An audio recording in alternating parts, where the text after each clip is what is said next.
You are now standing in one of the most haunted houses in the world. Museum ini menyimpan ratusan barang paranormal yang telah dikumpulkan dari ribuan kasus yang pernah ditangani oleh Ed dan Lorraine Warren. Mereka berinisiatif mengumpulkan benda-benda terkutuk ini agar efek negatif yang ada di dalamnya tidak menyakiti orang sekitar. Bisa dikatakan, jika museum ini dibakar dan dihabiskan, semua iblis dan setan yang ada di dalamnya akan menghantui semua orang di sekitarnya.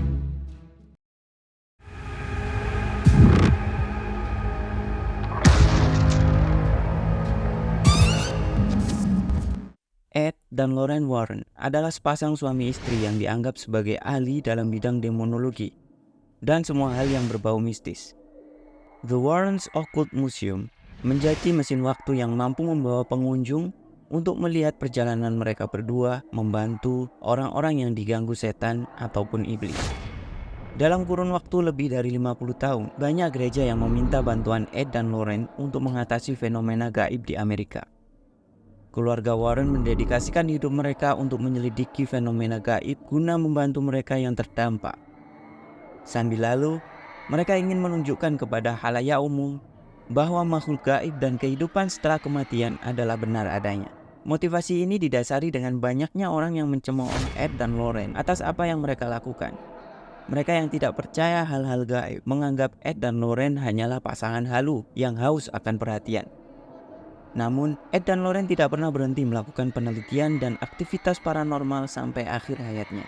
Secara pribadi, Ed ingin membuktikan dunia gaib secara logis, yaitu dengan menggunakan teknologi sebagai alat bantu dokumentasi. Infestation, oppression, and possession. Infestation, that's the whispering, the footsteps. Perjalanan ini diawali saat Edward Warren Miney menikah dengan Lorraine Rita Moran pada tahun 1945. Edward Warren merupakan seorang seniman yang lahir di lingkungan penuh cerita mistis. Edward tumbuh besar di rumah yang dia yakini berhantu. Dia masih ingat saat dia melihat secara langsung pintu rumah terbuka dengan sendirinya dan melihat cahaya aneh memancar dari rumahnya. Sedangkan Lorraine memiliki kemampuan untuk melihat hal gaib secara langsung. Dia mengklaim dirinya mampu melihat aura setiap orang yang ada di sekitarnya.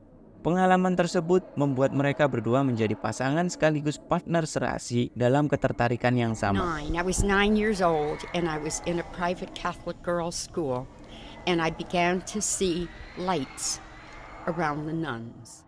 Mereka memulai aktivitas paranormalnya dengan mengunjungi rumah-rumah yang dianggap angker. Ed Warren menggunakan kemampuan menggambarnya sebagai pengganti uang untuk mendapatkan izin tuan rumah agar bisa masuk dan memburu hantu yang ada di dalam rumah. Lorraine akan menawarkan karya Edward kepada pemilik rumah dan meminta izin untuk mempelajari rumahnya sekaligus memburu hantu di dalamnya. Proses ini adalah cara mereka mengawali karir sebagai ghost hunter.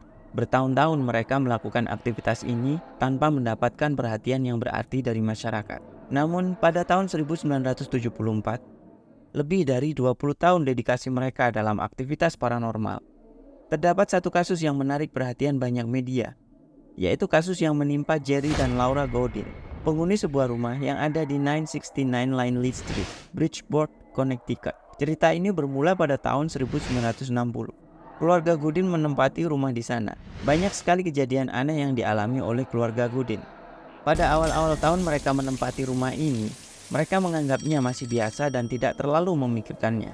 Namun, pada tahun 1974, keluarga Godin benar-benar merasa terganggu, yang akhirnya sampai menghubungi polisi. Saat itu banyak sekali orang di sekitar rumahnya mendapatkan kabar tentang kejadian yang menimpa keluarga ini. Alhasil rumah tersebut ramai menjadi tontonan. Beberapa dari mereka ada yang skeptis dan menganggap semua itu hanya cerita karangan saja. Salah satunya adalah seorang pesulap profesional, William J. Hall. Hall memutuskan untuk menggali sumber secara langsung demi mendapatkan sudut pandang yang berbeda mengenai keberadaan berita yang menggemparkan banyak media tersebut. Dia mewawancarai masyarakat di sekitar kejadian, mengumpulkan informasi dari banyak saksi yang berbeda. termasuk polisi, pemadam kebakaran, dan bahkan pejabat kota. Dan hasilnya, hampir semuanya memberikan keterangan yang sama mengenai kejadian di rumah keluarga Godin. Saksi-saksi tersebut mengatakan bahwa mereka melihat binatang yang mampu bicara, benda-benda bergerak atas kemauannya sendiri, dan ini semua memaksa Hall mengaku keberadaan cerita tersebut. Media-media besar seperti koran dan televisi berbondong-bondong menjadikan Ed dan Lorraine sebagai berita utama. Pada momen inilah, keluarga Warren memperluas audiens mereka dengan memanfaatkan eksposur media. Mereka mulai diundang di beberapa perguruan tinggi untuk menunjukkan dan mempresentasikan hasil investigasi mereka tentang hantu, iblis, sekaligus aktivitas paranormalnya. Ed dan Lorraine menuliskan semua pengalaman aktivitas paranormal mereka sebagai dokumentasi pribadi dan bahan untuk menulis buku tentang perjalanan mereka. Ed dan Lorraine tidak hanya membantu orang-orang yang memiliki masalah dengan hal goib. Mereka juga membawa benda-benda yang dipercaya penyebab teror tersebut. Benda-benda tersebut adalah wadah bagi setan dan iblis. Ed dan Lorraine sepakat untuk tidak memusnahkannya karena mereka merasa lebih aman saat mereka tahu di mana iblis-iblis itu berada, daripada membuat mereka terlepas dari rumah nyaman mereka dan meneror manusia di mana-mana.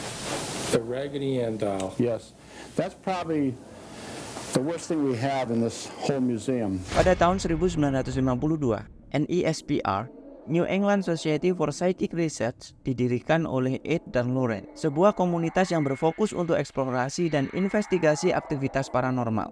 Pada tahun ini juga, The Warrens Occult Museum didirikan. Di museum ini terdapat ratusan benda yang memiliki cerita-ceritanya sendiri dalam perjalanan mistis Ed dan Lorraine. Saat ini, museum dikelola oleh Tony Spera, menantu Ed dan Lorraine Warren. Meskipun museum ditutup secara umum, namun bagi mereka yang ingin mengunjunginya harus menunggu event-event tertentu yang diadakan oleh manajemen karena tempat sangat terbatas bagi pengunjung. Selain itu, bagi mereka yang memiliki kondisi lemah dalam keimanan, mereka tidak disarankan untuk mengunjungi museum ini. Di dalam museum ini pun, mereka dilarang untuk menyentuh semua benda yang ada karena hal ini bisa mengundang hal buruk bagi mereka. I'm Lorraine Warren, and this is my home. We've lived here, I guess about 40 years now.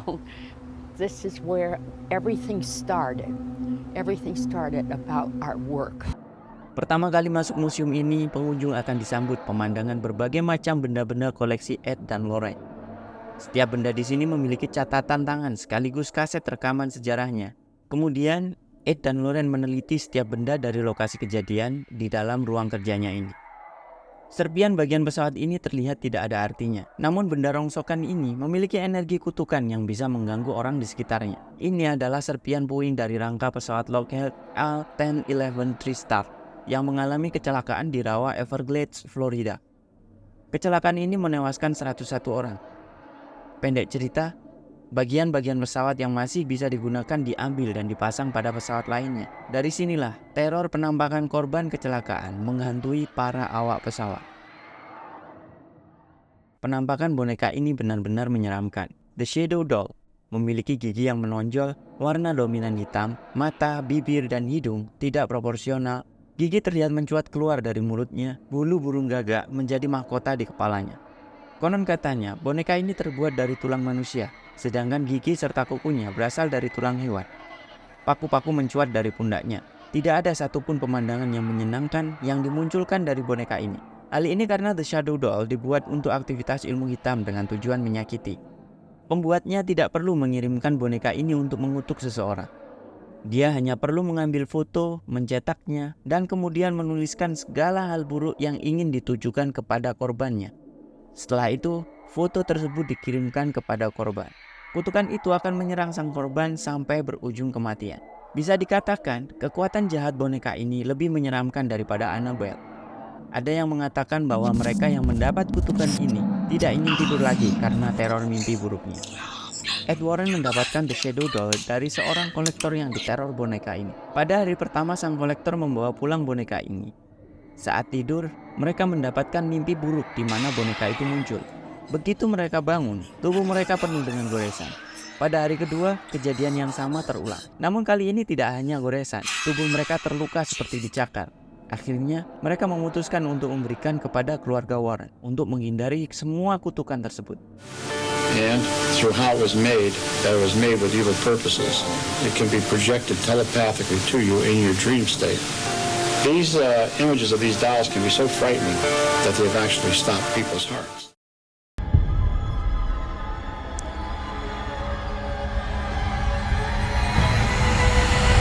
Tak semenakutkan boneka Annabelle yang ada pada film.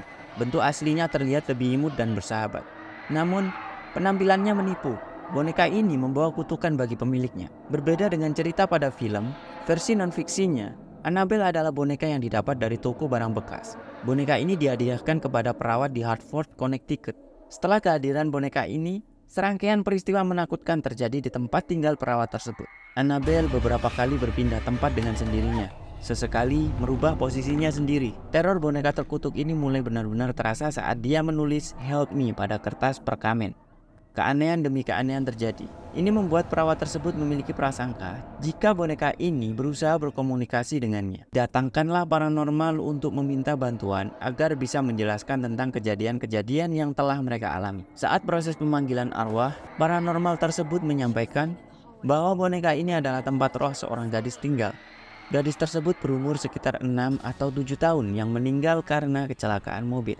Dan gadis ini bernama Annabelle. Setelah mendengar penjelasan paranormal tersebut, boneka ini diperlakukan layaknya manusia. Karena perlakuan baiknya ini tidak ada lagi kejadian-kejadian aneh di dalam apartemen. Namun ketenangan ini berubah saat tunangan perawat tidur di apartemen dan bermimpi akan dibunuh oleh Annabelle. Karena terasa begitu nyata, saat terbangun, dia melampiaskan amarahnya kepada Annabelle dengan membantingnya ke lantai. Dan dari sinilah teror Annabelle muncul kembali. Tunangan perawat tersebut mendapatkan serangan fisik di tubuhnya dengan luka sayatan di dada dan 3 di perut. Sang perawat akhirnya memutuskan minta bantuan kepada keluarga Warren untuk melakukan pengusiran roh jahat di apartemen mereka. Setelah itu, Ed Warren membawa boneka Annabelle untuk diamankan di museum ini. Berhala yang disembah oleh pemuja setan, tengkorak manusia untuk praktek ilmu hitam, boneka ilmu hitam dengan posisi gantung diri, dan berbagai macam benda dengan cerita mistis bisa dilihat di sini. Semuanya memiliki cerita yang berbeda-beda dengan sensasi kelam yang berbeda. Pada tanggal 23 Agustus 2006, Ed Warren meninggal dunia, sedangkan Lorraine Warren meninggal pada tanggal 18 April 2019. Meskipun sepeninggal mereka, visi misi mereka untuk mengenalkan eksistensi dunia gaib masih terus berjalan hingga saat ini. Semua agama memiliki keyakinan akan keberadaan makhluk astral.